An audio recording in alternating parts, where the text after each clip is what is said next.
look at the idea of seeing different possibilities in situations. It's almost like the sentence perceiving the world differently. So they are tied together. Asking questions.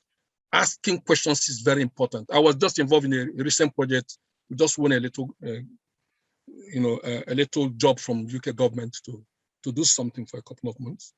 And when I came in there, we had meetings, 2-3 meetings. I asked penetrating questions. It was one of the questions that I asked that led one of the staff to say, Patrick, this question is so important.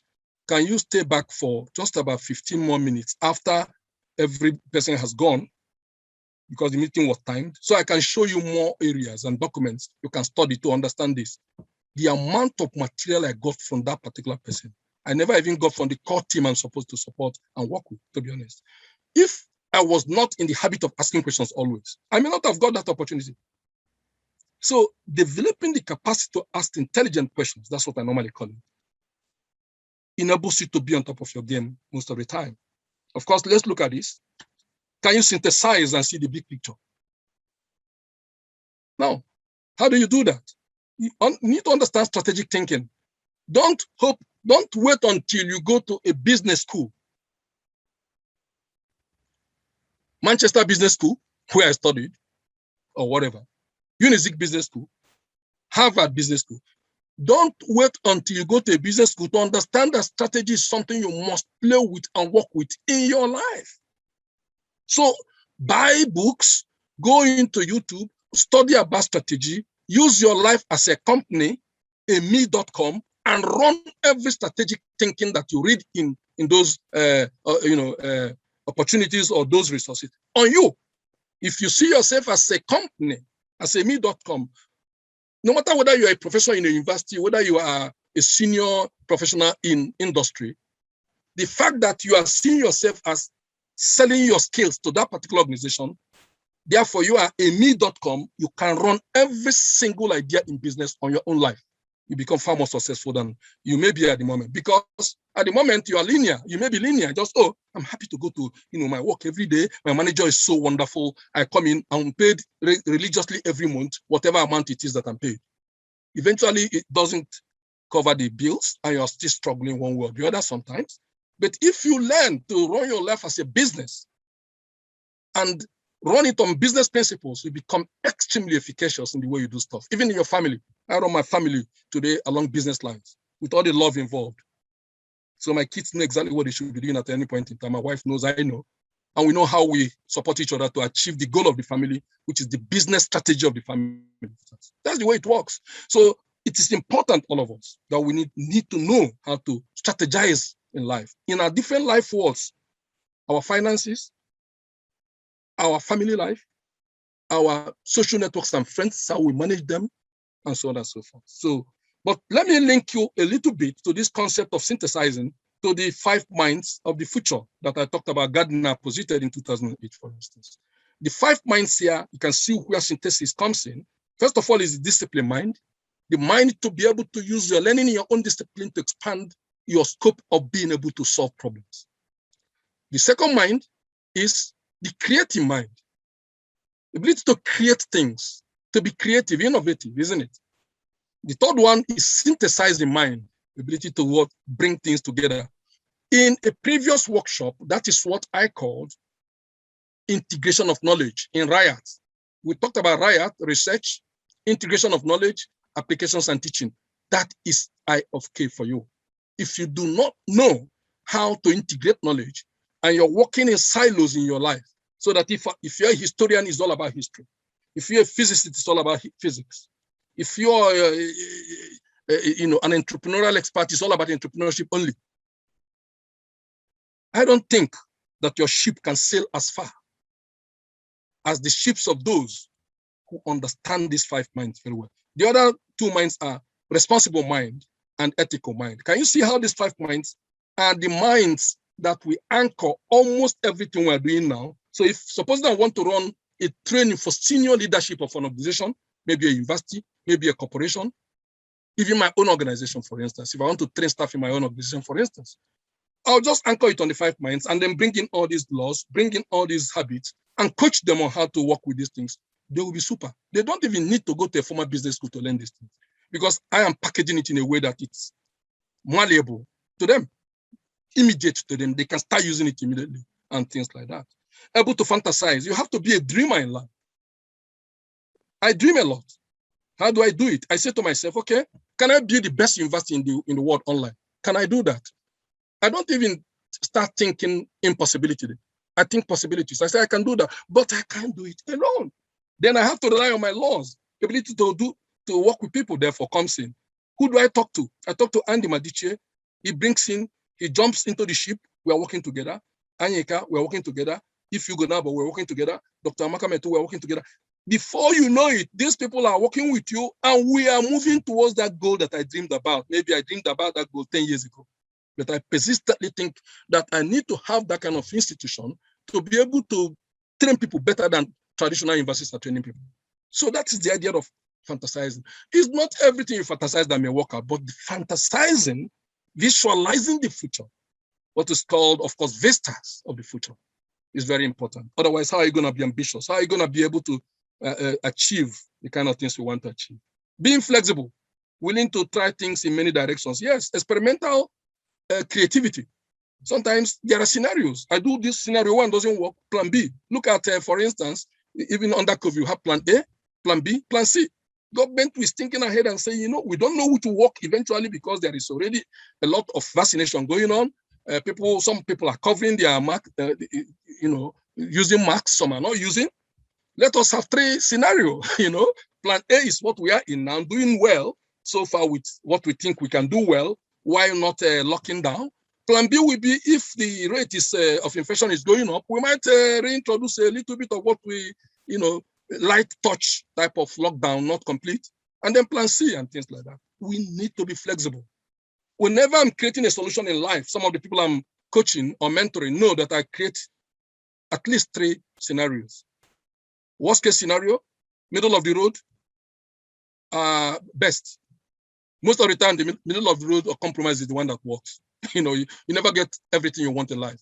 But if you are not a guy that understands that you need to be flexible, you may not be able to, map out those possibilities, and you get into trouble because you didn't plan for the worst and things like that. And that links to risk management and other things. Okay.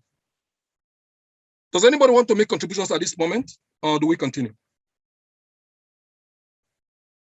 Okay, let me quickly continue, finish with the 32 habits as Andy normally does.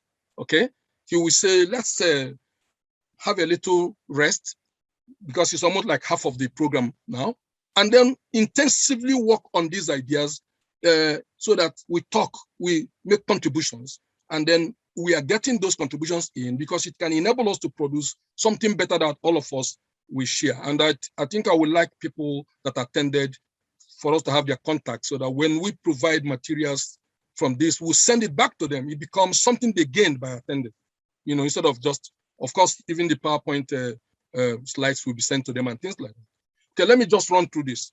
Being profoundly creative, we talked about our creative mind and things like that. Producing lots of ideas and possibilities. Ways of doing that is brainstorming, focus groups, workshops, bring people together. Let's think about this problem. For instance, if we are thinking about solving the problem of publishing in the world, I think, for instance, today that the publishing in academia is solving no problem for anybody. That's why, upon all that academics are publishing in the world, in Nigeria, for instance, we remain underdeveloped since 6 decades. So that publishing model is puerile, it's not working. So I'm reworking with a team of people, the entire publishing fabric, creating an entirely new publishing system, building a website for it, developing criteria and standards that actually leapfrog what exists so far. And because I know that the big boys in publishing would not want it to succeed immediately, I'm not actually bothered about working with them. I'm doing it on my own so that it will be, the criteria are deeper and stronger than the ones that exist. And I will train people to publish in that because people will struggle initially to get their papers into that kind of journals. But if I did not, for instance, have the capacity to be creative, I wouldn't be able to even generate the frameworks, what I call the alphabet of creativity, that can support that kind of enterprise. Okay. Now, if you look at the logos of organizations that I run, the digital systems, you'll see the AfriWorld Publishing logo there. We're going to see that later on. Imaginative, linked to creativity, intuitive. we need to train our intuition, listening. There are voices that talk to us. If I'm a statistician, there is the statistical voice that talks to me, the business analytics voice, the applied economics voice. There are different voices I hear because of all the things I read in life, isn't it? And the ordinary day 24/7 voices that come from my conversations with people. Even this thing we are doing today, when you're not even speaking, I am perceiving your voices, for instance. Ability to train your intuition to a level is so sharp that you can pick nuances, you can pick instincts, you can pick insights. It makes you a better human being because you can now work with people on those suggestions. But don't impose it on people, they become your hypothesis. So what your voices are telling you become hypotheses that you are trying to work out with others. They can be, what you call hypotheses, or they can be scenarios for something like that. Originality. How do we get original? Critical thinking. You must ask a couple of questions. Why am I doing something? If it has been done before, why am I have to do it again? Or how else can I do it in a better way? What is actually needs to be done? Do I have to do what has been done before? I'm reinventing the wheel? No. So even if I want to create a new research topic, I have to sit down with my students and run through originality criteria and say, how do we make this topic original enough?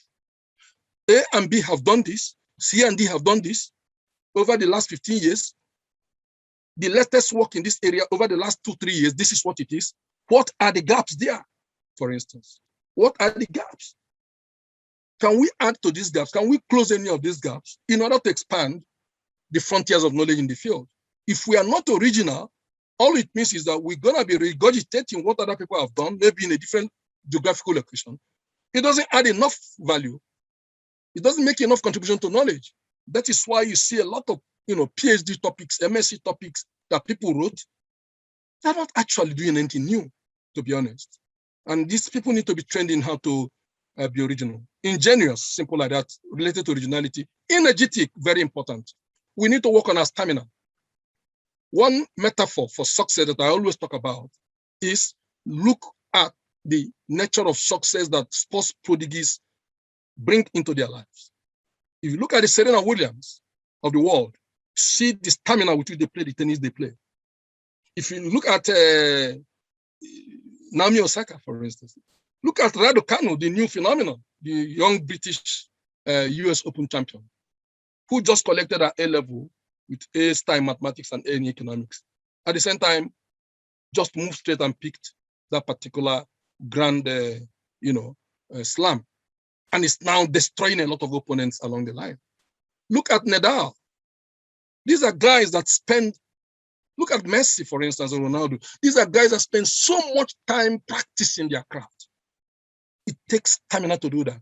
We must take good care of our physical stamina, our health situation.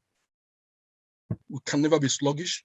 We need to exercise our lives. We need to eat the right kinds of things, to be able to be strong, because apart from intellectual exertion, any good work takes energy as well. So we need to be people who have the strength to do the things we're doing. Sometimes I wonder how I do the things I do. It's because I'm very energetic as a guy.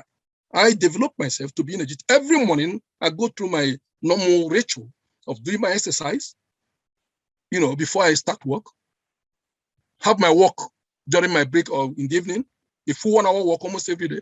I do it. In the process, I visit some of the people that I'm mentoring that are living around, and we talk about stuff. Things like that. So you see me, I look very trim because of what? Even at my age, I look like a young boy. So it's important that we have the formula for remaining energetic in life. Sense of humor, very, very important.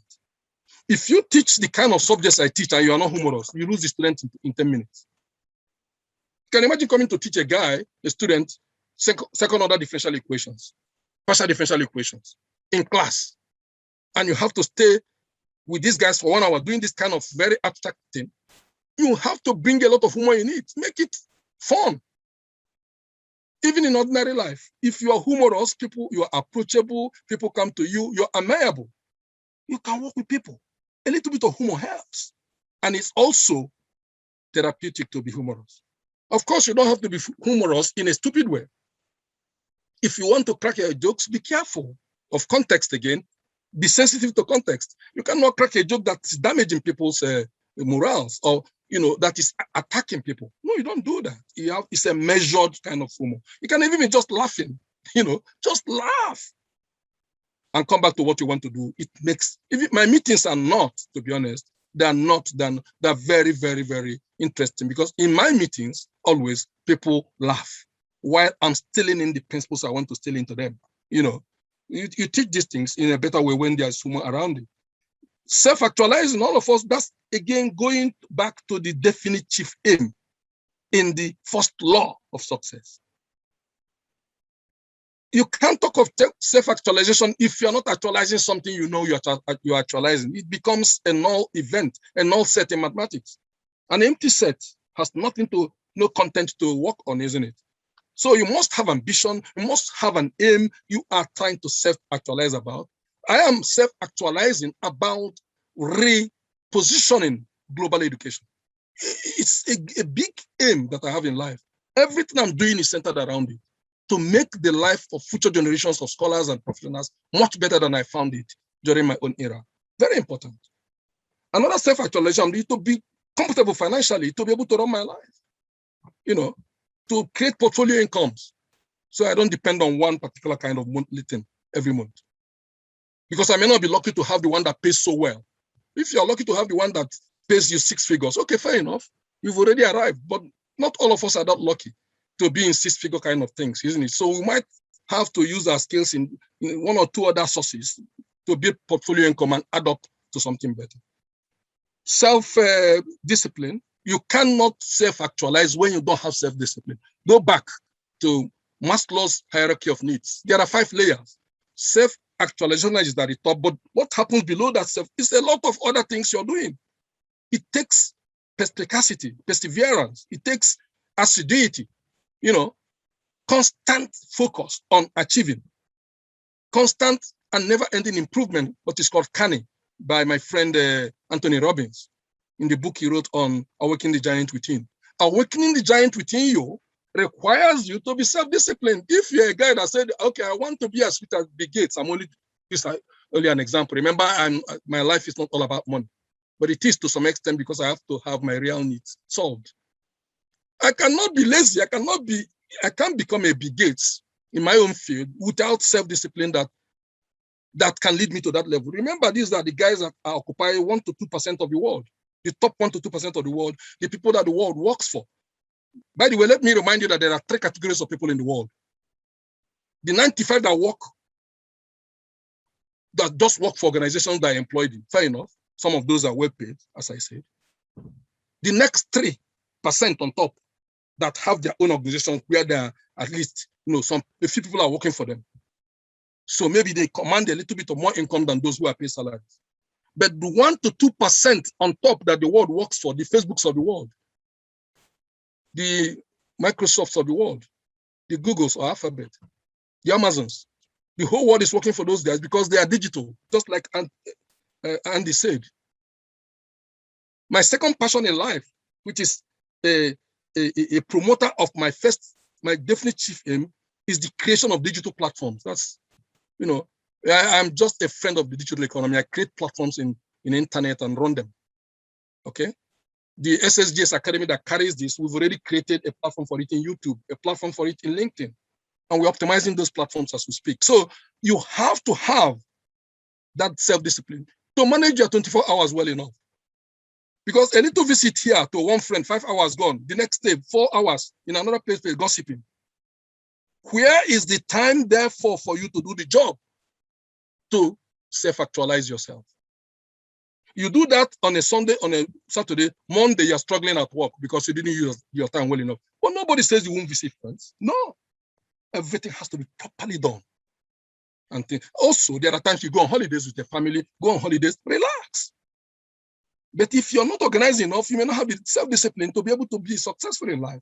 Self-knowledge, you need to know yourself. Study yourself. What are your habits? Are they helpful habits? We are not all perfect. Every time we are improving ourselves, looking at what other people are doing, learning from them, not envying them, but thanking God for their success and say, oh, there must be something they're doing well. Can I borrow a leaf from them? You know, a friend of mine recently said, oh, Patrick, I want to write a strategy for something. You know, they needed me to write a strategy. We just met quickly. I said, oh, this is how I would normally write a strategy. The person went and used those ideas, put her own in it. She wrote one of the best strategy documents I've ever seen, honestly. When it was turned around to me, I said, you wrote this? He said, but you contributed. I said, but I didn't know you were able to grab a lot of those things. That is the idea. Self-awareness. She knew that she needed help. She knew who to go to for the help. And because she already has the network of people to go to, that is why she's implementing, she's prosecuting the self-awareness.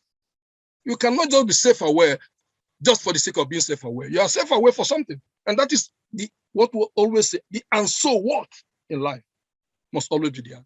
The whys you must ask must be up to 5 whys to understand whether something is meaningful or not.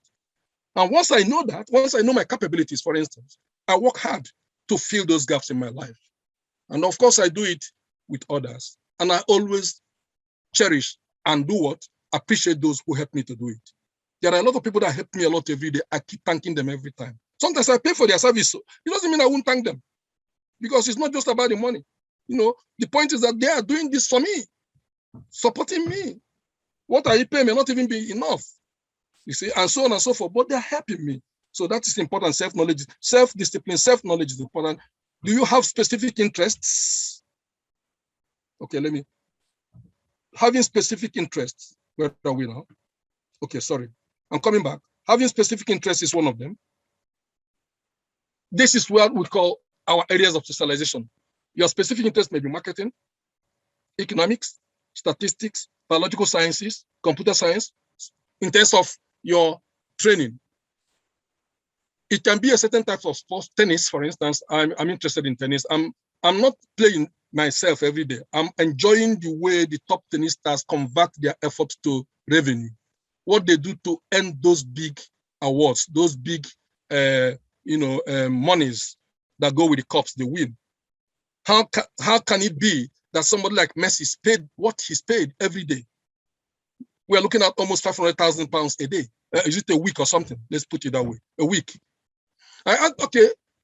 What can I do? How can I messerize academia? How can I actually do what I'm doing in academia with so much entertainment? Because the only thing that gives extra money in life is entertainment. Mark my word.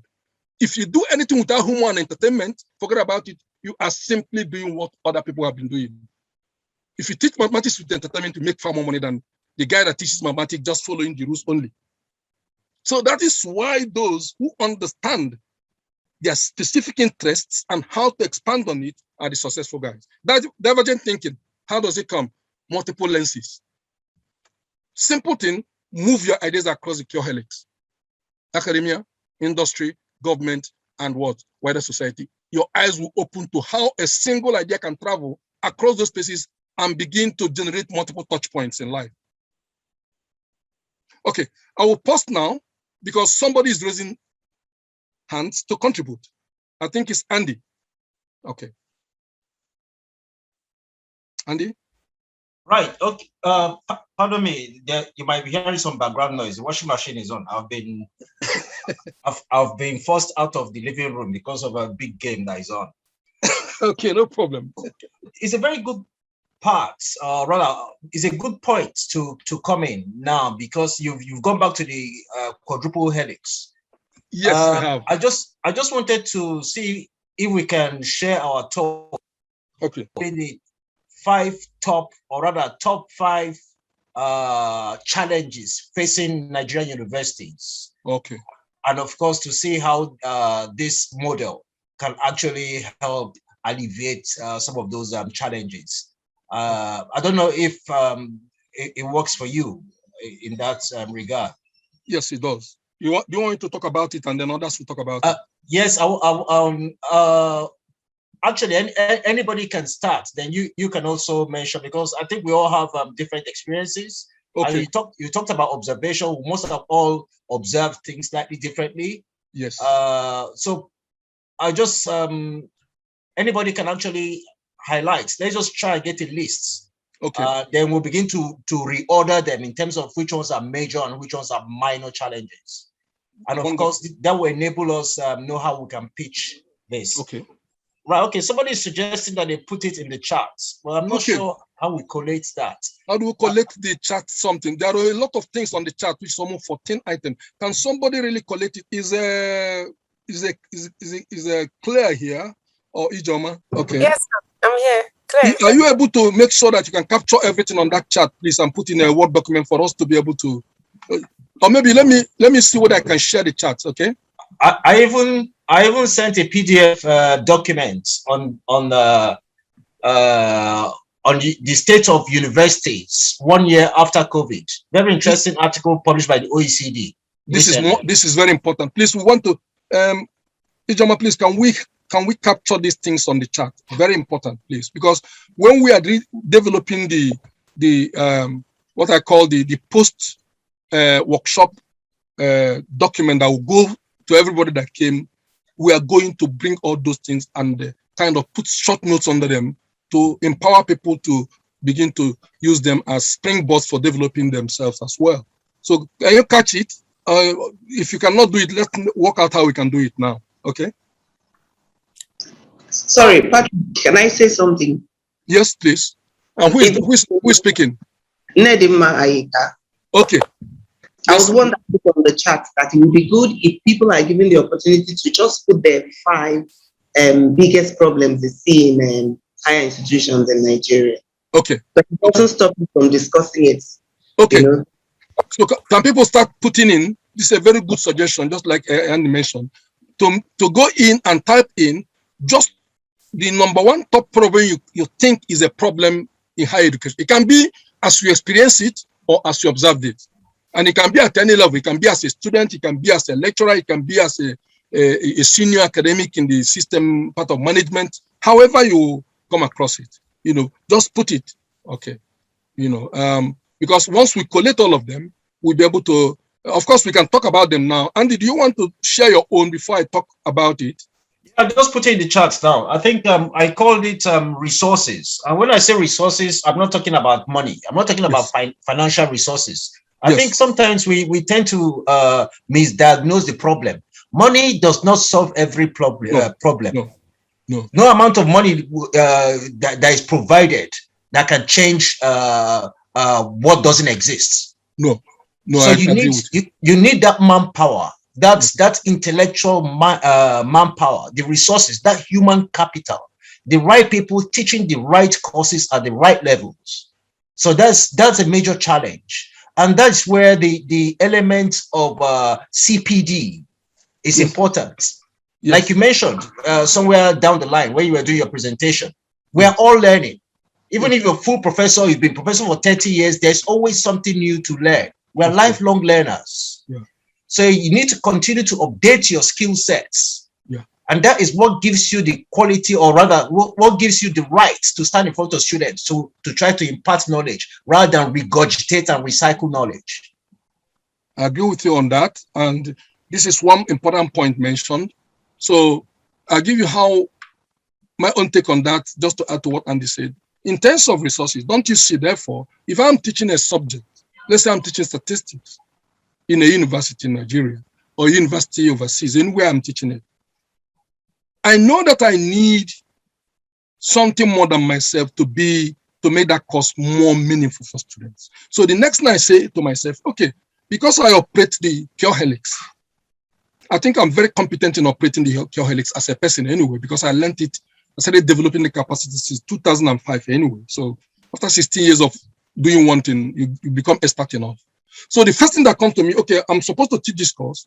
Who are the academics in the field I need to work with so that even when I write my notes, I can send some chapters for them to make comments and help me to improve it. You see, some of them may say, oh, Patrick, why not? This is interesting, but I think that this is, you need to emphasize this thing more, or these are extra resources you can use. Just like even on this platform, people are suggesting, giving us, references, for instance. If we didn't have this network, where all of us are coming together, who will be giving us those points on the chart? Let's say it is that course I'm teaching, but because I've already done it in a way that I'm going to academia, looking for other people that can support me, who sometimes I can also support, go to industry, find a guest speaker, for instance, to come and give a practical session on the application of some of the tools I'm teaching students, for instance. It can be a data scientist coming in to share how they're using statistical knowledge to become a better data scientist. In that 1 hour of seminar, the students are grabbing something more from somebody else. Even if I may have mentioned a bit of those things, they're seeing it from fresh perspective. And I'm using that as a resource. That person may not charge me anything. It's just the network that I maintain. All they need to say is put it when it's convenient to me. They say, I tell them, choose your this thing. Then we can, shape it around you. Some of them will say, okay, I'll be available on a Monday or on a Wednesday, in your class on Wednesday, 10 to 11. Fair enough. Then it can be government. How can I leverage some resources from government to support me in what I'm doing? Okay, it could be that government gives me a bit of funding. I can write a grant for teaching. I say, I'm positioning the grant to give me some more money to develop my teaching. I state the benefits that students will get if I do more of the things I want to do with that money than I can do now. That's resourcing coming in that sense. In terms of wider society, I can go in and start picking projects that require statistical analysis. I can go to Onisha main market, for instance, and ask a big time trader and say, oh, do you have an accountant or do you have somebody who looks at your figures and checks about forecasting the future trends in your line of business? You say no. I say, oh, please, I won't charge you much. I just want to be able to look at your books and help you. The person may bring you in. By the time you do a little bit of regression analysis for him over the next 5-6 years, you project something. You say, oh, I didn't know this type of things can be done. I only go to accountants to check my money and know whether I'm making more or not. I don't even check my trend. Are you not getting yourself opportunities? And so on and so forth. So that is what I call the playing the curricular helix in a way that is consonant with developing potentials that you are interested in developing, for instance. Okay. And of course, there are other challenges in universities. We know that. And these are challenges of funding now. Okay, it's about the money, but it's about funding. The problem with current university setups is that they are too laid back, waiting for government to provide everything, maybe sometimes money for the salaries, money for the labs, money for this and that. What stops them from also going out, play the curricular helix, attract a little bit of funding in to support whatever is coming in from government, write a few grants, go to community and say, I can solve this problem. State government, give us this little amount of money. We are going to do so and so for you from the knowledge we have. If it's microbiology, we can monitor the state of infections in something like this using our laboratory techniques, but we need a bit more funding for that. In that case, that money goes into the lab. You create a strong lab. If it's mathematical sciences, you create a strong mathematical sciences laboratory where real life problems are solved. The money doesn't have to come from government. I just told you, for instance, some of the monies I get don't come from government. They come from the curricular helix. They can come from anybody. As far as I'm able to say properly the problem and what happens if it is not solved. So you need to understand how to write the kind of proposals and grants that are emotionally grabbing, that can trap a potential funder saying, hey, I need to help this. I need to help. Oh, this problem is affecting my children. No, because you position in that way. This is what happens if this problem is not solved now. In the next 70 generations of children will have, and he's now knowing that he has grandchildren who are going to grow up. He says, oh, let me find a little money and give these people now. This is the truth about life. If you do not show what you can do, nobody's trying to give you more money to do that thing you can do that is in your mind that you've not demonstrated. You must start doing something before more money follows you. I'll give you an example. If we finish 1 year only of running this workshop year after year, with 12 months videos, if I attach it at the back of any grant I wrote and put the names of all of you, we get a big grant. And I can spread the money along to each discipline. So, oh, these people who are working in this entrepreneurship, take the money for entrepreneurship, we'll go together. That's how you get monies in. You don't do it by playing it alone. You do it by systematically doing something every time with your knowledge so that you can cite it as evidence in order to command more money coming in later. It's a virtuous cycle. Because the other thing is that there are not problem of infrastructure, but the biggest problem is leadership. Leadership. Majority of them are occupiers of offices. They are not innovative. I have a friend, for instance, who is in entrepreneurship. She is the person doing everything in entrepreneurship in her institution. The people on top of her are only looking for the money to grab. When they get something, they don't even know the head or tail. They have to come back to her. You see what I mean? Because those people are leaders, but they're not really leaders. They are occupiers of offices. And these are people who are enriching themselves from their positions without adding enough value from those positions. They're not leaders.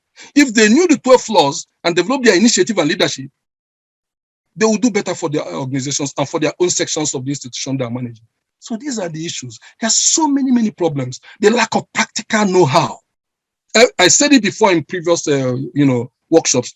Every single department must have a lab, history included, religion. Of course, religion has the biggest lab in the world. Look at the Redeemed Church and all those Pentecostals. Are there not laboratories where religion is practiced? Maybe in ways that are not, may not be the way other people like it. But there are practical labs for religion, for preaching the word of God. And of course, the normal churches we go every time. The Catholics and the Anglicans and Methodists and everything. They are labs. They are labs for practicing the word of God, is it not? The mosques are labs for profiting the Quran. So why are we not going to emulate what normally happens? Why are we just folding our arms and waiting for government to get the salary, government to get everything? It's not possible in a world that has scarce resources. People must help themselves. So these are the little I can say at the moment. Another thing is that we are not actually taking enough advantage of the digital economy. Most of the things we are doing is just to go to some universities' websites. What do you see? A static website, a list of departments. There's nothing that shows action, really, enthusiasm. Something image is not in those websites. It's just a list of departments and human beings in it. If you go to the website that we have built, the iCred in UK, go to any school in that website, the school of, let's say, even the school of divinities, philosophy and metaphysics or knowledge progression, you will see where we established labs in that particular school. Every single school has labs across the Quadruple Helix. So when you train people, you are training them for real. I met somebody, the person became so good in 1 year. The person said, you know what? The entire Harvard training does not come even 1/10 of what she got from the training I gave her. Just because I understand these things, I understand how you move knowledge across boundaries, the integration of knowledge, the application of ideas, even the ideation itself, how to think using critical thinking paraphernalia. You need to know those things, the protocols, the frameworks that can generate value, for instance. Because we are there only teaching the courses we were taught before. No innovation. Year in, year out, you see a guy who is lecturing something with the same note over 5 years. The case studies are not changed, for instance, to take advantage of the new things happening. If you say most notes now should be online, the purpose of being online and hybrid is that you then keep adding web resources to it so that students can see new things happening every year. You can remove the ones that are already outdated, put the new ones, things like that. So that even while the book is stable, but the website will be the live and dynamic aspect of it, giving more. Just like Andy and others are posting ideas now. In this online environment, we are learning a lot now because our chats are coming in straight away.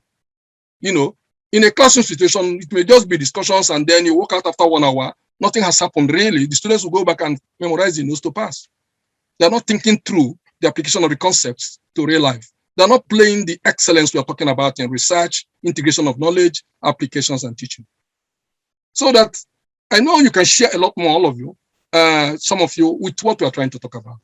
It's quite a serious problem, the challenge we're facing. Leadership is the worst because when people are not really motivated to make their institution the best in the world, if they can, what happens? They corner the funds of the resources for themselves. So the benchmark for knowing whether somebody has become a successful vice chancellor is the amount of money he's controlling after 5 years. That is silly as far as I'm concerned. Because no matter the amount of money a vice chancellor is able to cream off in 5 years, it is not 1 millionth of guys what people making online by setting things online. The vice chancellor is completely poor compared to the guys that are digital entrepreneurs.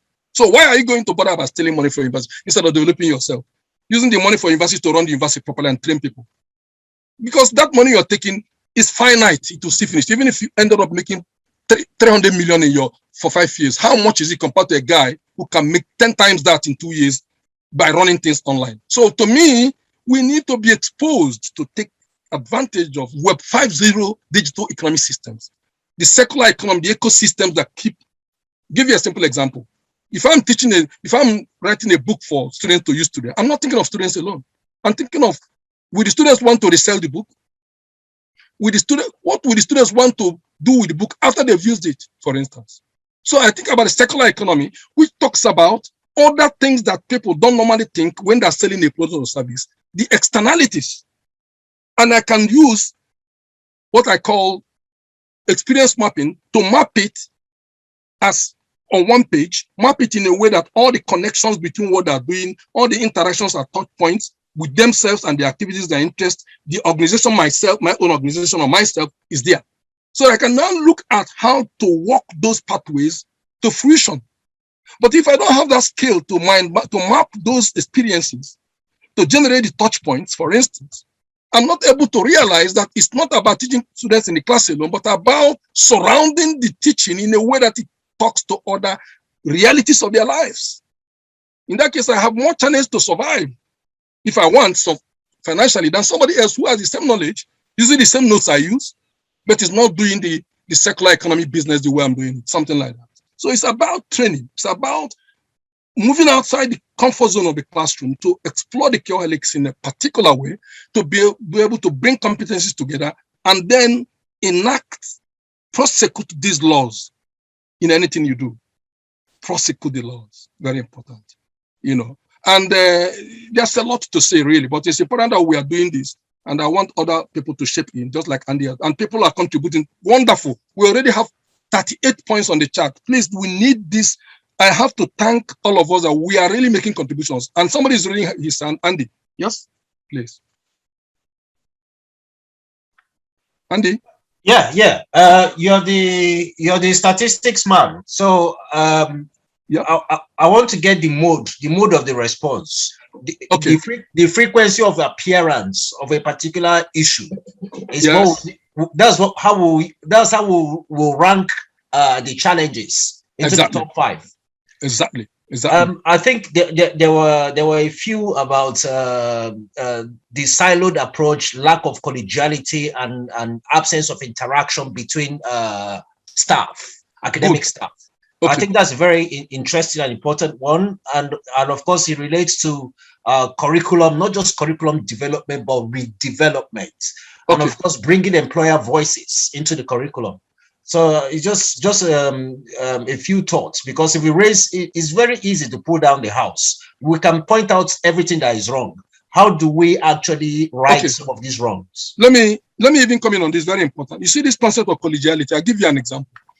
As soon as I became the director of the International Center for Research and Human Development at Dominican University, do you know that the very first thing I did in the first 3 months was to do what? Okay, we are coming to curricula later, 1 minute. Was to go to their curricula, and I saw that the curricula was just a carbon copy of what AUC says. I said, no. This curricula doesn't travel. This curricula will not even do anything to shift the needle in giving people skills. I contacted this same Okechukwu now that is raising his hand. I contacted the Nedemanyika. These are people I know that they are people that are in entrepreneurship. By then, I hadn't rejoined forces with Andy. And I told them, look, I want to create a new curriculum in this place. I'm director. It's not directly my responsibility. My responsibility is to run the center that I created. But I needed to help them with curricula. They sent me a lot of notes on the things that they think must come in the entrepreneurship game, over and above what is happening in AUC. Do you know, when I packaged it and finished the curricula, I created 12 different new modules for them in mathematical sciences, adding business analytic skills in all of them to be able to give students opportunity to have skills. Those are world-leading curricula. So one of them now is being converted to a full short course, where private people are now registering, because the university is not started running them. And they begged me that I shouldn't run them fund. They want to organize for it. And I wanted to respect that. But I'm already converting them to short courses. So what I'm saying is, it's about realizing the fact that we must work together and put knowledge together. No one person can do this. Collegiality is important. That's why you see most of my publications are joint.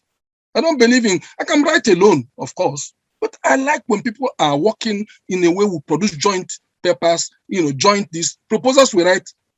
Must have a PI, a co-PI, sometimes proposals maybe 8 people in it, and something like that. So let me give a little room now for Okechukwu to say something. He's raising his hands.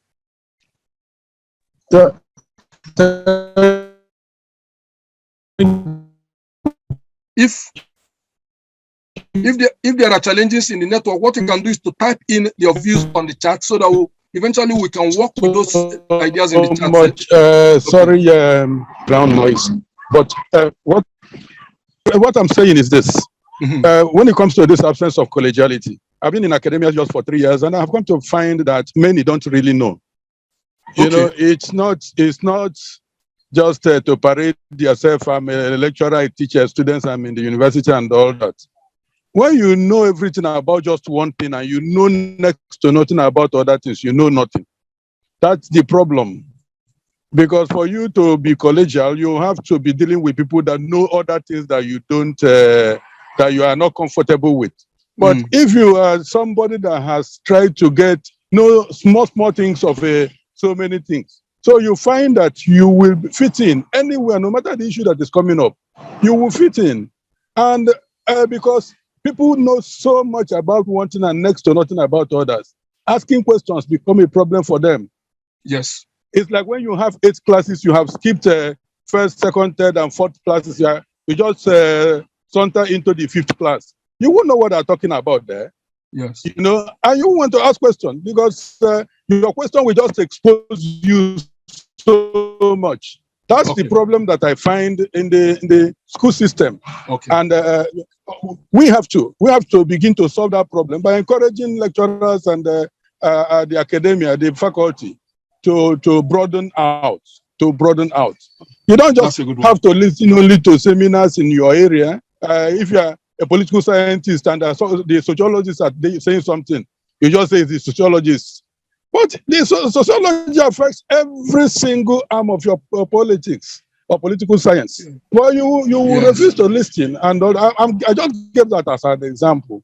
So I believe that the earlier we can get to people to broaden out, the better for collegiality. It's not happening not because people hate to do it. It's happening because or collegiality is not happening because people want to hide their fears. They want to hide, they rail them. They don't want to expose themselves too much. So it will be, this man doesn't even know, and we think that he knows. Yes. So that's the problem. I agree with you completely. And what I always tell myself and people, I always begin by telling people, please, we are all learning.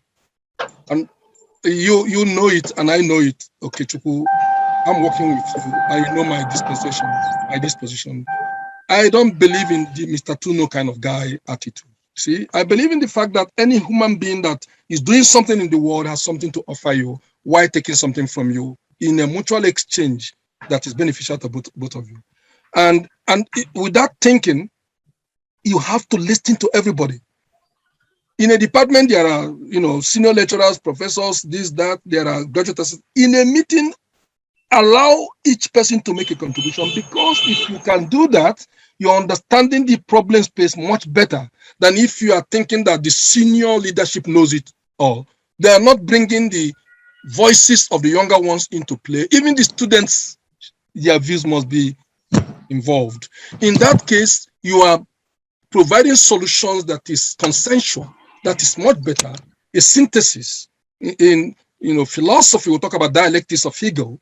We talks about the bringing together of the thesis and antithesis to give you a synthesis, a higher level of meaning and usefulness. And that is what actually will be the principle. That's why majority of the time I like to work with people. And I like to thank them for whatever. I'll give you a simple example. Anytime I write something on our platform, SSGS, like Andy was saying, I tell you to make it simple. You put too much down, until I explain to him that there are 2 things I normally do. One would be when I want to make it simple because I want to communicate one major idea. One is when I'm writing notes that I'm going to use later. Because unfortunately for me, I'm the kind of guy that is more creative when I'm on a platform where there is something, a semblance of people talking to each other. So sometimes something that can be maybe 1/3 of a paper I want to write, I pour it down on the platform, but I always give a warning. This, if you don't have time, don't read this, something like that. Or this is actually what I want to use later, something like that, Okay, fine, but I'm not saying you are learning. But when I tried being very concise, I saw the benefit of being concise as well, so that people can digest it. And that is how we even position notes.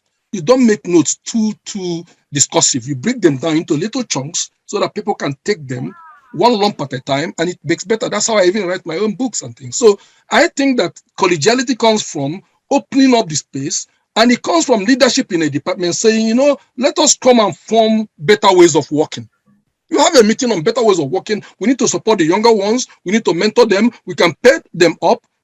Goodies.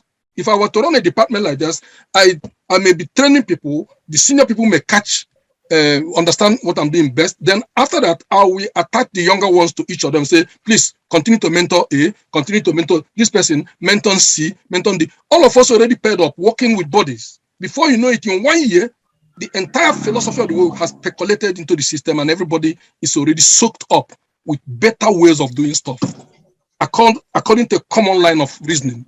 And that brings coherency in what we are doing. It destroys, you know, this idea of inconsistency. We can decide to form together a template for producing our notes, for writing a lecture PowerPoints. Andy, can you start talking, please? Just contribute, please. Right, okay. So there's this very interesting point that came up. It's a very important point, at least, and it kind of is even more pertinent now in the last 24 months, due to the COVID thingy. Okay. It's I think it was Dr. Salako said something like about low student morale. Okay. Now that is a serious issue. Yes. That warrants attention. Okay. Because you see, in the Western world, you begin to link it to mental health sort of issues, which can actually bring down university for not being able to deal with it. Yes. So if students are feeling frustrated, you see that low morale is a nice way of putting frustration. Yeah. What are the causes for such frustrations? Is it the frustration of the lecturers that is rubbing off on the students? So this is very interesting conversation because it rubs on. A happy chicken lays happy eggs or healthy eggs. You're right. Before we come to that, happy cows produce happy milk and nutritious milk. You're right. The second one is, and that relates to collegiality. Okay. Is the issue of departmental workshops. You see, this can be a challenge in situations where universities teach. I'll come back to you because I've seen you raise your hand, okay? Where universities teach round the clock, 24/7, 365.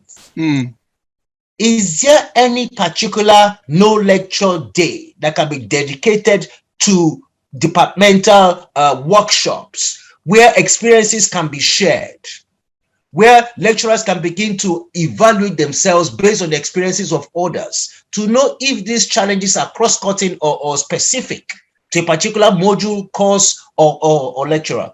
Just some thoughts in terms of what you call it, suggestions, not just identifying what the problems are, but working towards solutions to these problems. This is very good. Let me take Nadima first. After that, I'll take Shokombi Moru for their contributions, and then we can now delve deeper into some of these concerns. So Nadima, please, if we can be a bit brief to drop the main ideas so we can move to, we can bring them together. Yes, I'll be very brief.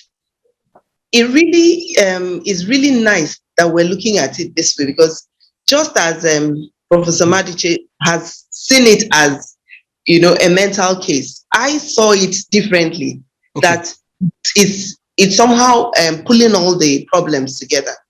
If a student has low morale, yes, apparently the teacher has lower morale and is transferable. And then all of this pulls down from the fact that maybe the teacher is not exposed or the teacher is not competent. And then the teacher is also using a malfunctional tool to teach. I mean, the curriculum doesn't help at all. Yeah. And then the differences I just mentioned around the management, the co-faculty, the students, I mean, all the poor relationship that exists. Yes. So you see, people are floating. Yeah. Rather than putting their feet down to do their work. Thank you. It's a good one. So if we ask a couple of whys now, isn't it? Because usually when you ask as many whys as possible, you get to the root truth. Why are those academics having very low morale? Okay. Why are the students therefore having low morale? Because the academics have low morale. what can the academics do to alleviate the problems that can cause low morale? What I can point to this in a sense is this. There has been a situation where, because academics, especially the recent ones, not when we studied far back, the 1980s, at that time, to be honest, universities were doing much better in training people than now. And at that time also, standards were much higher in the sense that, look, you get into University of Nigeria those days, you see lecturers are properly trained to train you, something like that. I'm not saying it doesn't, but now here you can see academics here who, because of connections, coming to start teaching. They may not be actually cut out for academic life. There may be people who could have done much better in the industry, but because of lack of jobs, and then their uncle is dean of a faculty, then they are admitted to become lecturers and things like that. And they don't have the calling for that, but they are doing it for, normal, to have bread on the table. So their motivation is automatically low. They're not academics by desire, and these are part of the things.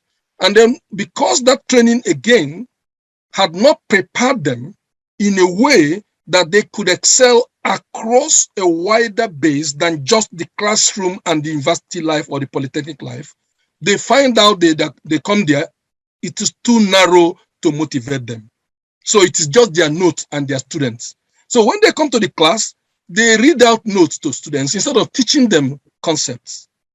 Sometimes they don't even come to the class enough. They just, come 1 month, 2 months to exam and give the students notes to copy first. Then start telling them, focus more on this chapter, this chapter. So at the end of the day, that guy is not really lecturing. The students are not motivated. The students are gaming him because they know he's not serious, and he will, in order to, to save himself from embarrassment, he will start giving them clues about from where he may ask them questions in exam.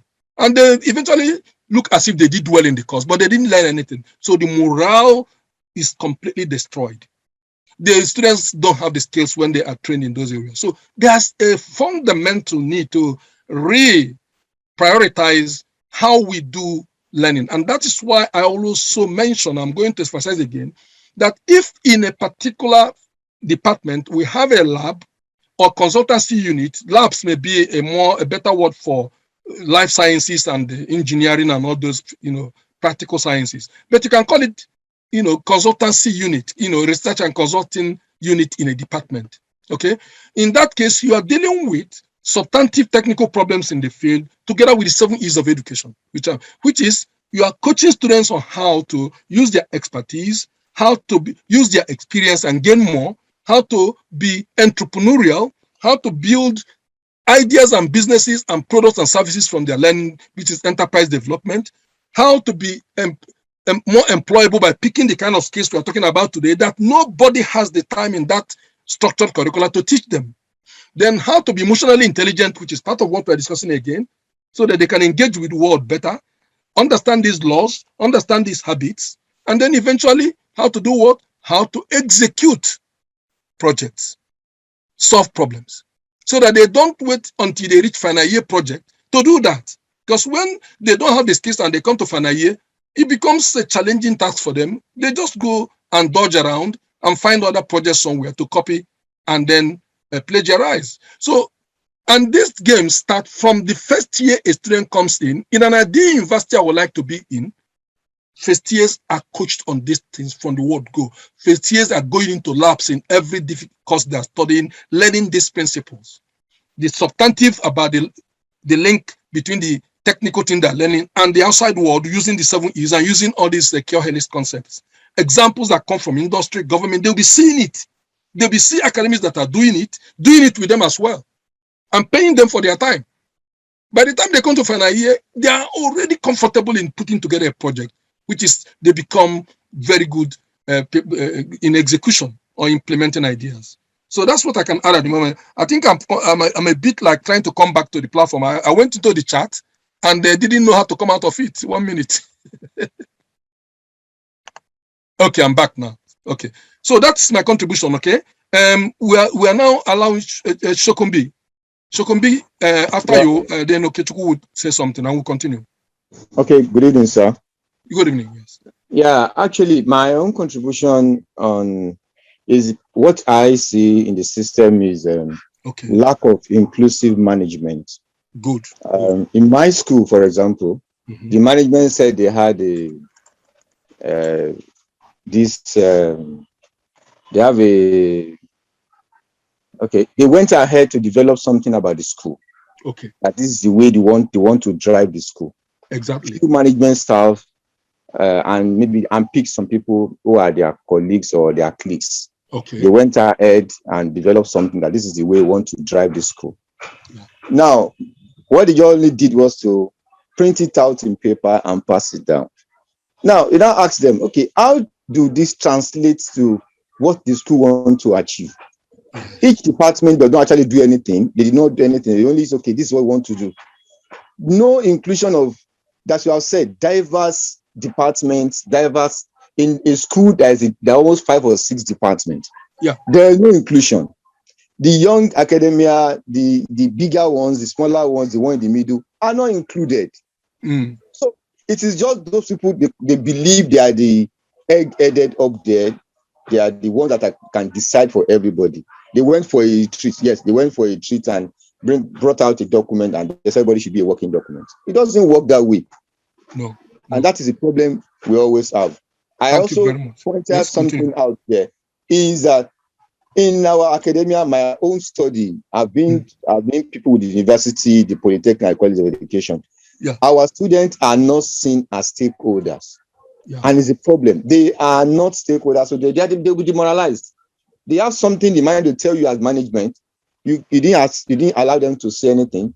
Decisions are taken on their behalf for their future on everything they do, and you believe that you should not talk about it, then it doesn't work. It will not work.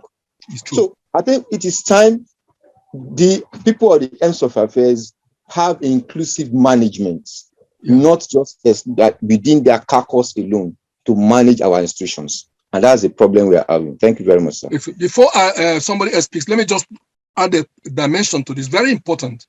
There is a field of a body of knowledge that is called user research.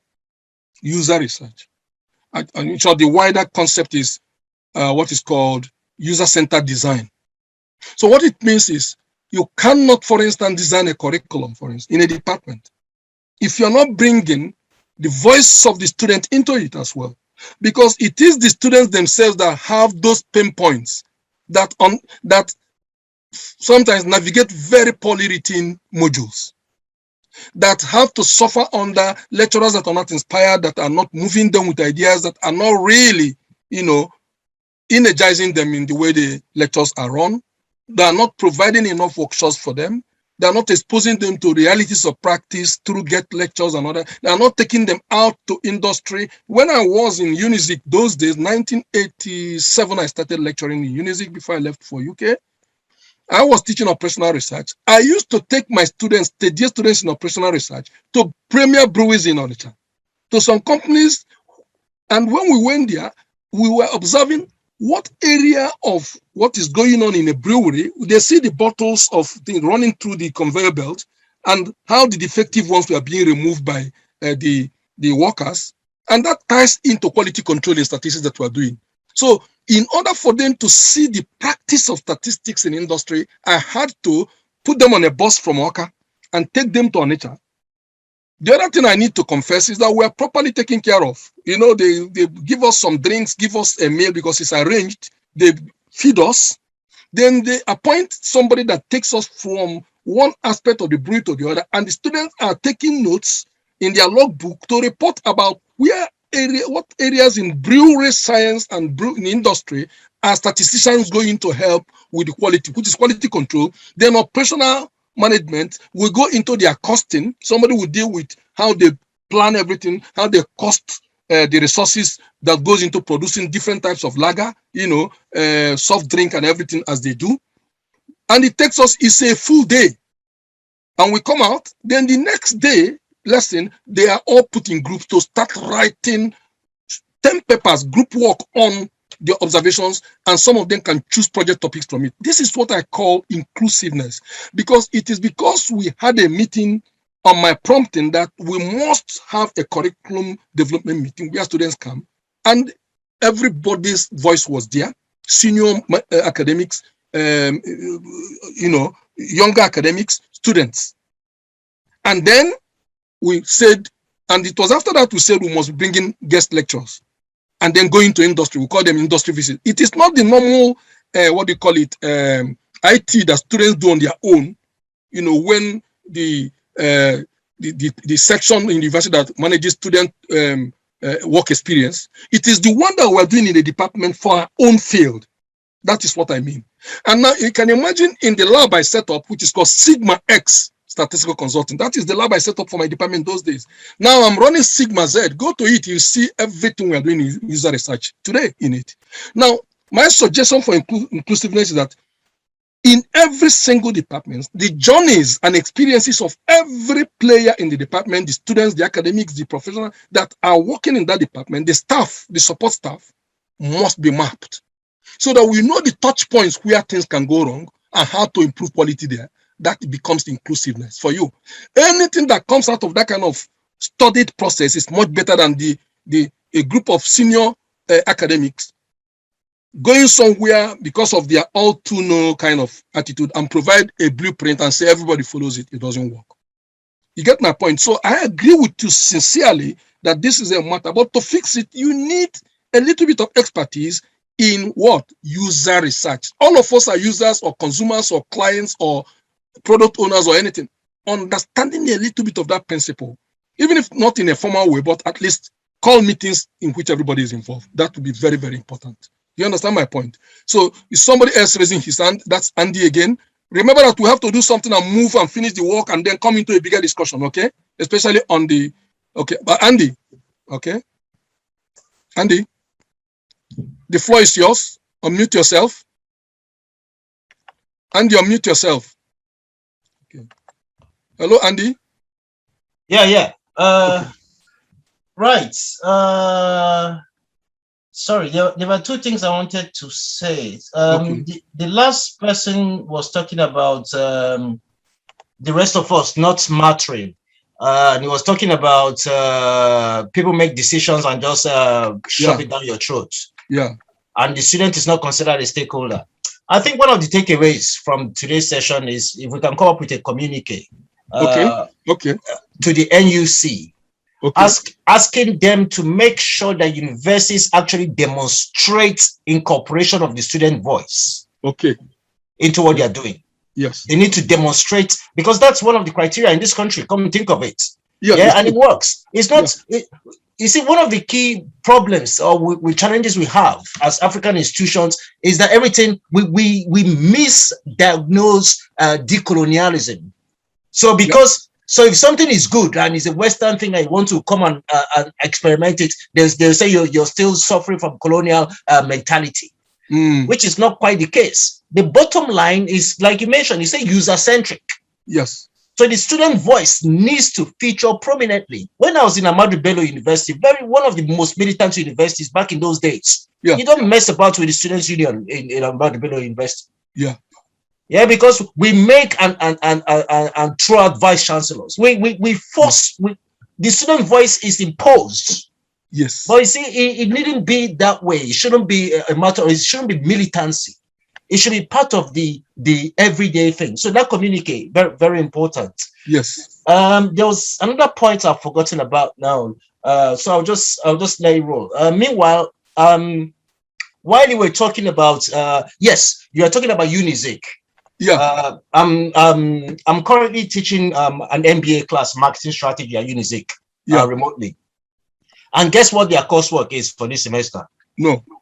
I've asked them to interrogate Aboki FX and the marketing strategy. This is a conversation that is still on cooking. Yes. The exchange rate problem, isn't it? It's all about relevance. The relevance of situations is not to begin to check how many Maggi cubes you need to make stew. Yes. By the time you see some titles of students' assessments, or dissertations, as the case may be, you begin to wonder, where did this come from? So if you cannot align your learning, teaching, and assessments to societal wicked problems. That's why I call them the wicked problems of today. Yeah. One of those being the falling exchange rate of the Naira. Yep. Another one being something like the e-Naira introduction. Yes. For whose purpose? Exactly. Another one being linked to the sustainable development goals. The curriculum needs to be fit for purpose. That is the point. And that is one way of boosting student morale. By the time they begin to see how the teaching and learning actually impacts on their everyday lives. Yes. Then they might be on your way to engagement. I'm not guaranteeing engagement. No, you're right. This is getting interesting. What I want to do now, thank you so much, Andy, for this contribution. What I want to do now is to recognize Okechukwu. Okechukwu, be very brief, because what I want us to do is to finish the presentation now. We're almost halfway, because we are already at 6:30, so that we can finish, and then we have enough time to go back to continue, because we might see some other aspects coming later that we might talk around, and then make sure we can capture the chat very well, because when we are developing the communique, Andy, I, and all of us, eventually within the committee where you also belong, we are now going to form a communique, and then we are going to be able to make a representation to NUC and other bodies about what this type of workshops are throwing out for implementation. So, okay, please, the floor is yours. Okay, the floor is yours now. Well, I must say thank you so much, Patrick, and every contributor so far. Okay. The students, the morale is low because there are two things. Number one, we relate at two levels: physical and let's say subliminal or spiritual. Yeah. Now, the lecturers and students don't connect spiritually. Because when a student sees you spiritually, you understand whether you know what you are talking about, whether you are prepared for him or her, or you are not prepared for him or her. And something tells him or her that they are wasting their money, they are wasting their time. And I mean, so a person that at that level is able to detect that something is wrong, he or she may not know exactly what is wrong, but they will not be happy. And they'll be disconnected, and the morale will definitely be low. So I think it comes to the same, the lecturers being prepared for the work that they do. Okay. You know, because when they're not prepared for the work they do, these same problems will continue to come up. Thank you so much. Thank you so much. And so to add to that briefly, what I want to add to that briefly, because we move on, is this. I want to add to that the concept that how do you raise the morale, the enthusiasm of the student? And I've always said that if you can imagine if a lecturer challenge them. If a student is not challenged, if a lecturer won't be happy. If a lecturer has the kind of skills we are talking about today, if a lecturer has a definite chief aim, which is to excel in his teaching, to train the best students that he can muster, for instance, if that lecturer is self-confident, if that lecturer has the habit of doing more than he's paid for, is imaginative, is enthusiastic, practices the discipline of accurate thinking, concentration, cooperation, understanding that mistakes he may make can be improved on. So there's nothing like failure but learning from failure. Tolerance, tolerating perspectives that students may be throwing up, never in any way humiliating a student, make it clear that every question is important. That the point is for us to work together. If you set that tone at the beginning of a module that is equally properly developed in the ways we are talking about, case studies, coursework, practical examples, links to industry,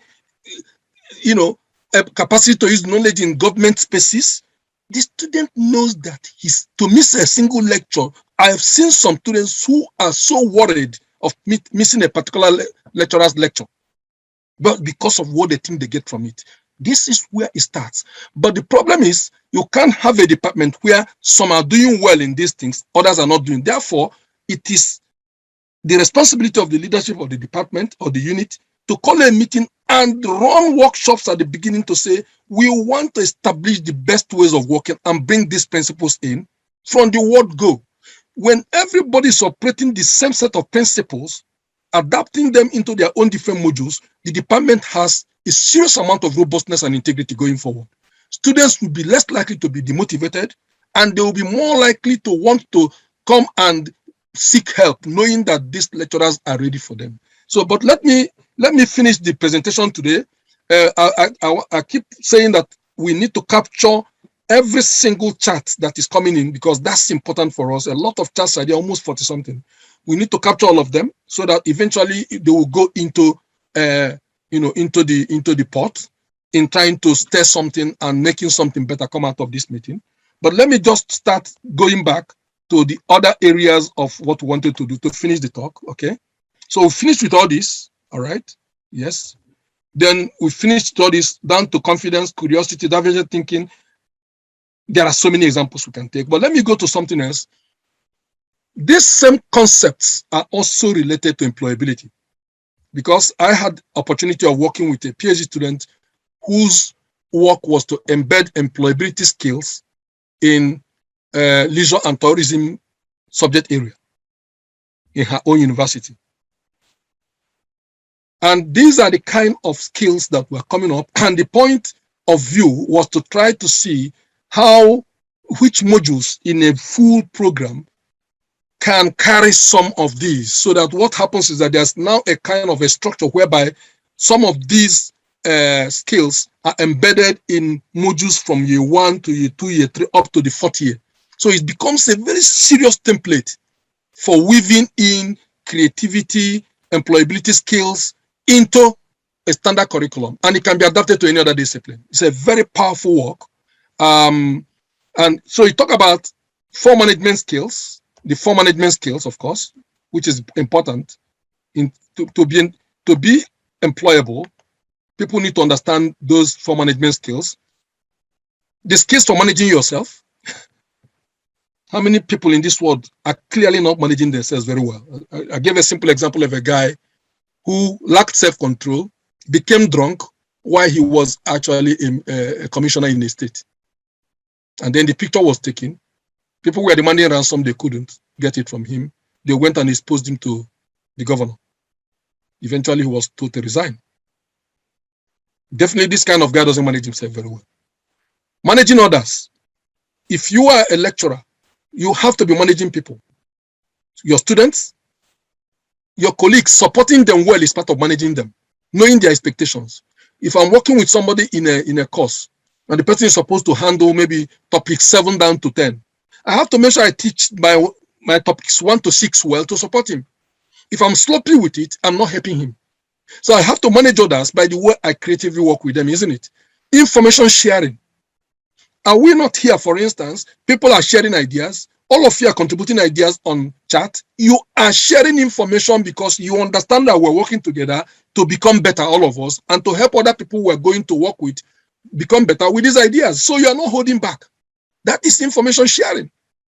And management of tasks, which comes down to the last E in 7 E's, which is execution, project management. This has to start from 1st year. The projects can be small projects. It can be, the scenario can be something is happening in a family, and you are one of the siblings or children in the family, and you need to create a little bit of project to solve the problem. 1st years that have not even exposed to any particular technical course know that there are problems in the family, and they can write quickly. They don't need to say mommy is fighting with that. No, but they can easily start applying project management principles from such a very simple scenario, preparing them for the technical ones that is coming ahead. And then you can now go into each module and slice in a little bit of project management through their group work, through those 5 formats of teaching we normally have: the lecture, the group work, the individual work, the question and answer, the scenarios and case studies, the simulations and everything, something like that. Now, when the students are actually solving problems every day and reporting the structure of the debated and agreed for solving the problem and justifying that structure, you're already teaching them how to run tasks, how to deliver projects. Now, the next thing is the self-esteem confidence and efficacy, we've talked about that. The 7 is deliver that. Another thing I need to say is that in order to do certain things well, you need what I call overarching frameworks. The 7E framework is a homogenizer. It brings things together. That is the beauty of having the 5 minds framework. A lot of frameworks. In my own case, I have what is called the 4 forces, which we've talked about last time. So having powerful frameworks that can bring a lot of things together can now be mainstreamed in a department, and the students learn this framework from the word go. They find out that they come to use service, and majority of students that study their discipline have never had those kind of frameworks before. That's why your university is different, for instance. Independence. Are you helping them to be independent, to be able to be confident that they can do things on their own, receive correction, receive feedback, and own their knowledge without having to copy word for word what other people are saying? Coach them on paraphrasing, how to use ideas they're studying to create their own ideas. They won't depend on copying anybody again.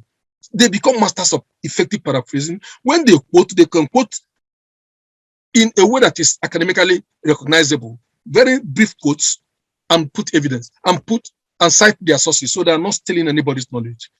Adaptability is already what we saw in the 32 habits. Almost there's 80% overlap between the skills here for employability, call it an inventory of employability skills, and that of creativity. So I only want to go to the ones I think that stand out a little bit. Teamwork is already there. Planning and prioritizing is there. Applying subject matter knowledge to problem and student. That is the application in the riot we talked about. The research, integration of knowledge, application, and teaching. Ability to communicate. Andy talks about this, but I want to add more. Communicate in 3 different ways: verbally, numerically, and graphically. Using pictures a lot to portray complex ideas. Students should need to learn it right from the time they are learning to write reports in first year. If lecturers know it, they can teach it. If they don't know it, they can teach it. If they learn through handouts and nobody coached them on how to communicate in these 3 ways effectively. For instance, writing a 20-page document can simplify it to about 10 pages if you use a lot of frameworks, if you use a lot of pictures, a lot of images, a lot of graphical schematizations. It's clearer on the picture, and then you can just put small application below it or explaining the notes. It's better. We need to do so. That is solving problems and presenting ideas integratively using the 3 approaches. Presenting ideas and reports clearly using the 4W system. What has happened before? What is happening now? What am I doing now? Why is it important? Or, as you normally coach people to go for interview, the STAR method. What is the situation that arose? What are the tasks that need to be done? What are the actions you took on those tasks? And what results did you get? If you go to an interview and are not able to structure your responses in that way, it becomes so vague. The interviewers may not know whether you really know what you're talking about. But if you ask me any question today, let's say there's an interview, I'm going for a project, or I wrote a proposal and I'm called to defend it, I will start using concrete examples and scenarios through the STAR system to sell those ideas poignantly, very, very succinctly and clearly and forcefully to win that particular project. We need to teach our students that. And this is some of the things we must be doing in order to make sure that we are really on the ball, So let me go back to those ones, okay? I'm now on slide mode. Now, the other thing I wanted to talk about, when we've seen all this, let's take some other situations where we apply it. I just want to focus on the corporate academic now, which is a new concept we've been bringing in. I will show you 2 different whales. I did it in the last workshop. What I want to say is that there are 33 different points. An academic now that is not a linear academic is having, no, I'm going to the first one, is having 7 different whales, small whales or ways around the big one that is himself with, interacting arrows joining. The first one is student services.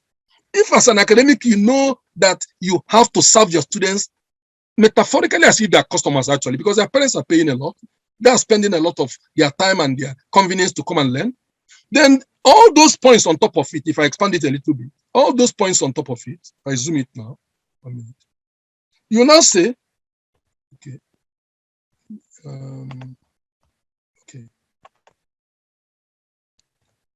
okay, On top of that figure 1, there is exemplary research supervision, that is for your students, stellar course notes, transfer of innovative knowledge, skills and attitudes to students. If you cannot transfer innovative knowledge, skills and attitudes if you're only a guy that just uses his notes.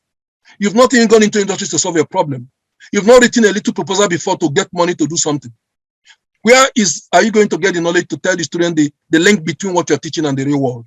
You're not going to be able to do that. So it requires senior academics that have been doing it also mentoring the younger ones. That's why in any department I run today, there must be people attached to senior people for mentorship and collaboration. And everybody's collaborating in that particular lab or that particular consultancy unit we've set up. And we are operating like a company. That's how I did it when I was in We're talking about 27 years ago. We made a lot of money with Sigma Z Consulting into the department. Then the lecturer that brought the project is giving something as an honorarium to motivate him, because he went and brought the project from the client. I used to bring most of the project because I formed that particular consultancy myself. Then during holidays, I keep some students to work for me a few weeks before they go on holidays, and I pay them a lot from the money that clients bring in, and they go on holidays a bit more buoyant than the other students that were not exposed to consulting in their lives. Developing leading textbooks and research monographs. How can you write a super book if you don't have practical examples you've already done with the concepts? The book will just be reading, textbook. There's nothing new to learn other than the principles that you have been taught before. Packaging your old notes as a book is not something that is innovative. Pastoral services like mentoring them, career advising, it doesn't have to be only a central, career advising unit in the university. No, career advising within the discipline run by experienced corporate academics in the department. The problem is that zoo of academics has very few animals there. Majority of academics in conventional 9-to-5 universities are not corporate academics. They don't do enough projects outside to bring into the classroom. This has to change.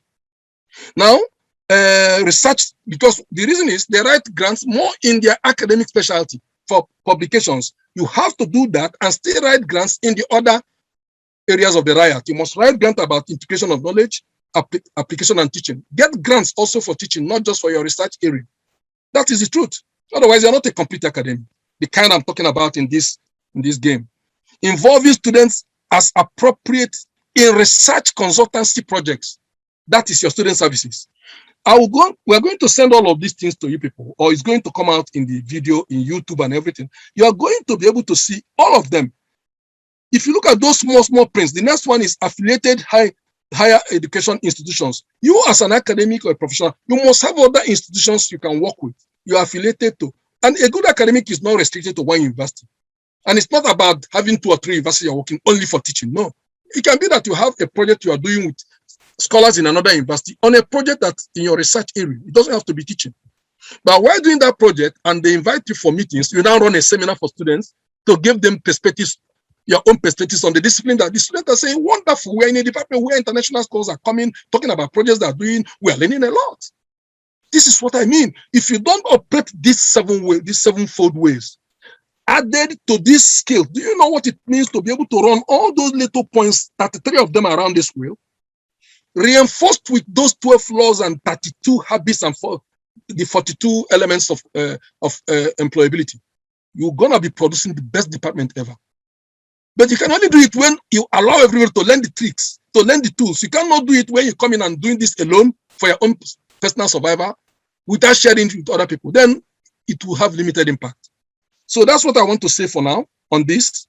Now, if you look at that one I showed you with this same one, which is the life of an academic, what does a lecturer do?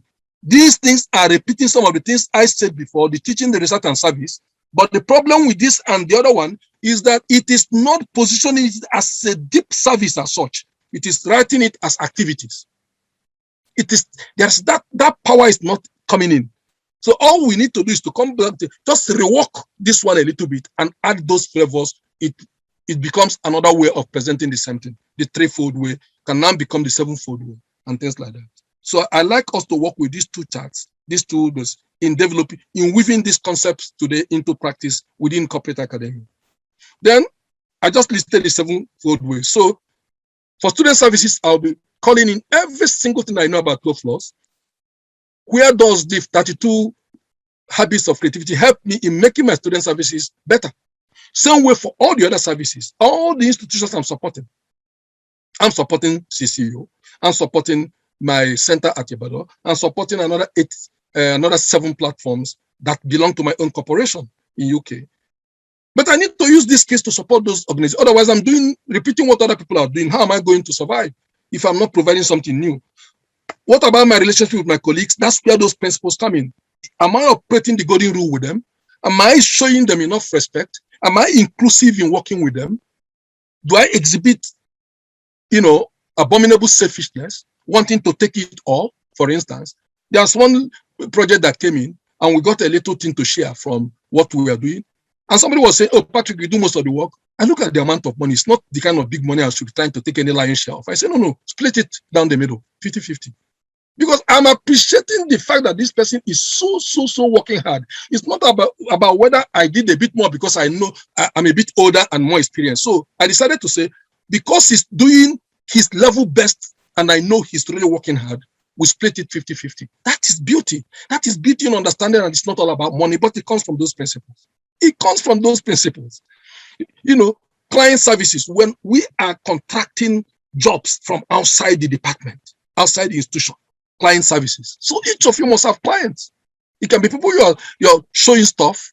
It can be you teaching in a company, running seminars in a company, developing strategy in a company with your knowledge of business, or knowledge of management, knowledge of marketing. They're paying you.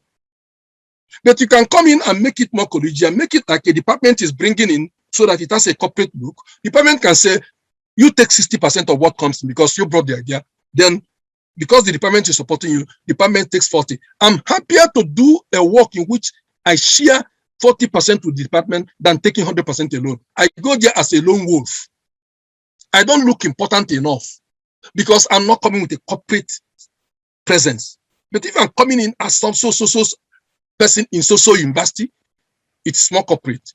But I have to mobilize the academics to help me with the project so that they can merit that 40% that is going to them. Then governments and things like that. So let's keep going. Now let's talk about supporting perspective, because I'm trying to wind down now in research and business development. But that is where the whole thing matters. If you are not moving these ideas into research and business development, why are you bothering about them? Life has to be critical enough. We call them, business critical approach. But let me go back. Okay. Some of the perspectives that are important is all these skills we are teaching, the laws, the habits, and things like that. We need to say, how are we linking them with the Quadruple Helix using what I call 4 forces? I have marshaled out the 4 forces here so that you can look at it for those who didn't come to previous workshop. It is having a corporate academic philosophy, an enterprise development philosophy, a philosophy that any knowledge must be theoretical, practical, must be marshaled to add value across the quadruple. Can add value to academia, value for industry, value for society, value for government. If it's not having enough value on at least 2 of these, it is too linear.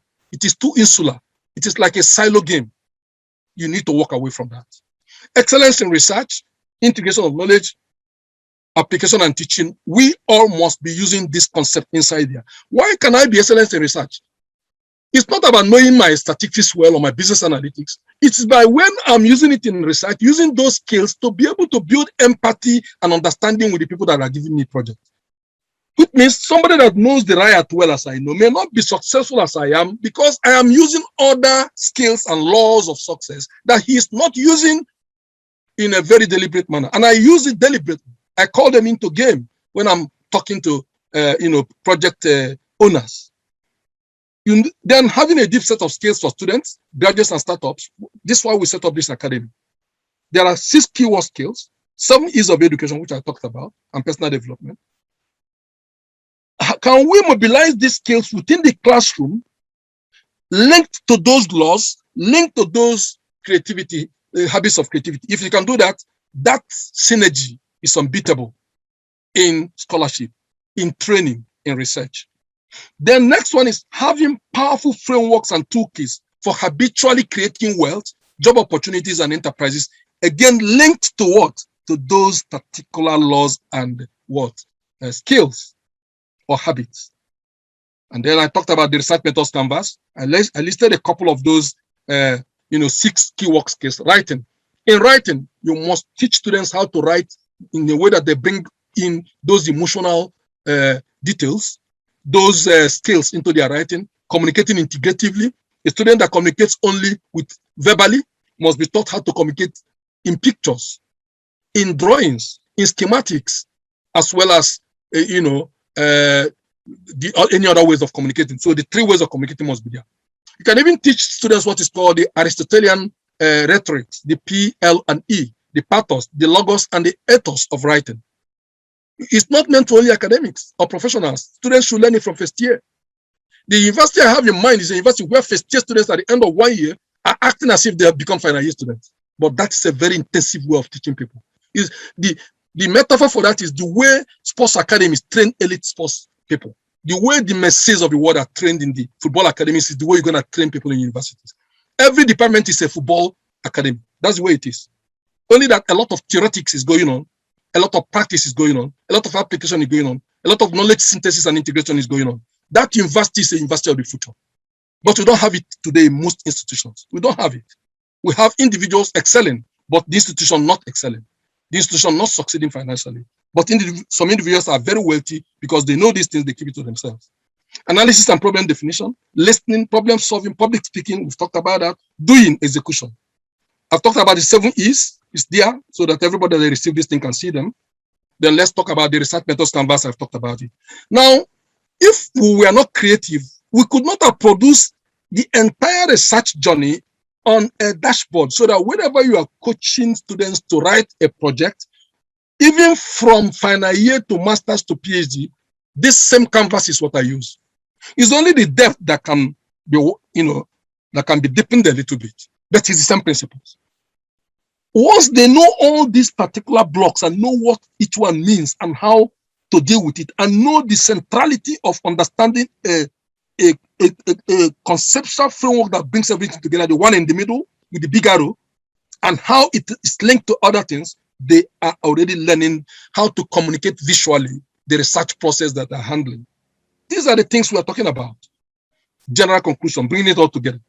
We have roughly now about 7 minutes to finish. What I wanted to do is, if we did not have a lot of discussions, which I'm happy we had, while presenting, these are the questions I asked today. Is how can the priorities of academia and the professorate in Nigeria, including actually professional establishments, African developing countries, be reconsidered? Because that's exactly what all these things you are putting in charts is about reconsidering what you are doing today. To enable them to effectively mainstream these competencies in the education of next generation professionals, the students, the academics, professionals, and policymakers. And I said we could have breakouts, no problem. We can do that in future workshops and the short courses and everything, conferences. Because I always put these workshops in different conferences I'm planning for us. Now, breakouts on general, we can talk about 15 laws, we've talked about it a lot already. The 32 habits, we've talked about it a lot. Then we can look at how to use them in promoting new cadres of higher educational institutions in Nigeria, Africa, and developing countries.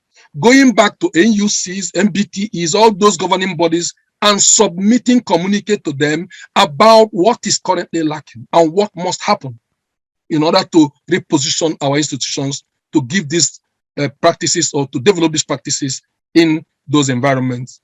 And then how do we cascade globally transformative education and training affordably online? We are doing this free. It's part of making it affordable. Is it transformative? I think it is, because these are ideas we don't normally do in the classroom anyway. So this is where I will end it. And then if there are any comments that we may be made, I just want to thank you for attending. And then if there are any questions, we can still deal with it before we finish. Thank you so much for coming today. And the other thing I need to say as well is, I hope we were able to capture everything on the chat, because that is what we are going to use to write out a full document with all of our names there for sending to policymakers. Thank you very much, and God bless. Any contributions now? We've finished for in terms of the presentation itself? Are there any AOBs, any last-minute remarks? Thanks. It's a good time. Can you hear me? Yes, I'm hearing, yes. Right, it's a good time. So, yeah, generally, does anybody have any comments to make? I personally don't have any comments, and I'm sure Patrick is probably also run out of steam by now. After the marathon, 3 hours of intensive discussion. I can see Joshua. Yes, Joshua. Joshua, yes. Hello, Joshua. Joshua, can you unmute yourself, please? Unmute yourself, Joshua, and you want to make a contribution. Hello, Joshua. Unmute. Hello. We need to hear from him because he has not contributed. So it's better to hear from him as well. So it's inclusive enough. Joshua, can somebody reach him so that he can unmute himself? Okay.